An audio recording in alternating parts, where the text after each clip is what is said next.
જામનગર નજીકના આમરા ગામમાં રોટલાથી વરસાદનો વર્તારો કરવાની દાયકાઓ પુરાણી પરંપરા.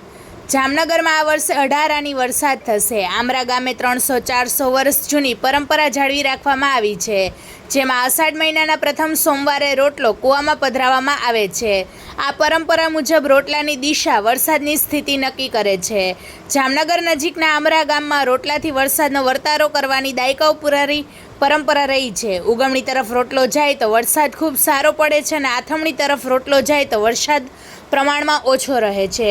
Bureau report, Jamnagar. વધુ સમાચાર જોવા માટે અમારી યુટ્યુબ ચેનલને સબસ્ક્રાઈબ કરો અને અમારા ફેસબુક પેજ અને ઇન્સ્ટાગ્રામ પેજને ફોલો કરો.